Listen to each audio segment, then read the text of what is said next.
All right, today, boys and girls, is Tuesday, April 6th, and we did Eureka Math Module 5, Lessons 9 and 10 combined.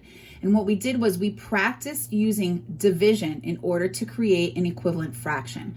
So I wrote out the steps for you, and this is just kind of like, an extra video in case you guys need a little extra help. Here are the steps that we discussed in class. We're going to be writing out the factors of both the numerator and the denominator. Remember, your factors are your numbers that multiply together to get to your product. Remember my song, the factor times the factor equals product. So let's do that first. It says write out the factors of the numerator and denominator. Here is my fraction. So I'm going to write out the fraction, the factors of 4. Well, I know 1 and 4 multiply together to get to 4, and then I know 2, and 2 times 2 is 4. So those are my factors of 4. That's my numerator.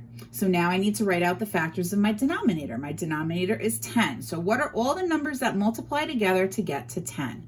Well, I know that 1 times 10 is 10, and then I know it's 2 times 5. I know there's nothing else. Those are the 4 factors of 10.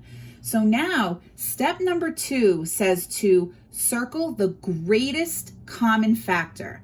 Greatest meaning the largest or the biggest factor that both 4 and 10 have in common. So I can see that they both have 1 in common and they both have 2 in common. They don't have 4 in common, they don't have 5, they don't have 10 in common. So I know that the greatest common factor between 4 and 10 is going to be 2, because 2 is bigger than 1.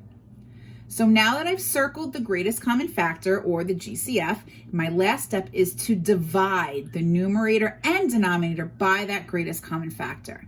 So I'm going to divide by 2, and I'm going to get my new equivalent fraction. 4 divided by 2 is 2, and 10 divided by 2 is 5. So what I just basically did, boys and girls, was I created 2/5 using division from 4/10, and now I know that 2/5 and 4/10 are equal or equivalent.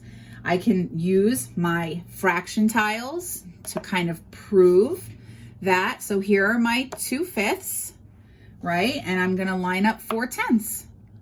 And I bet you, boys and girls, that they're going to be the same. Yep, 2/10 is the same as 1/5, and 4/10 is the same as 2/5.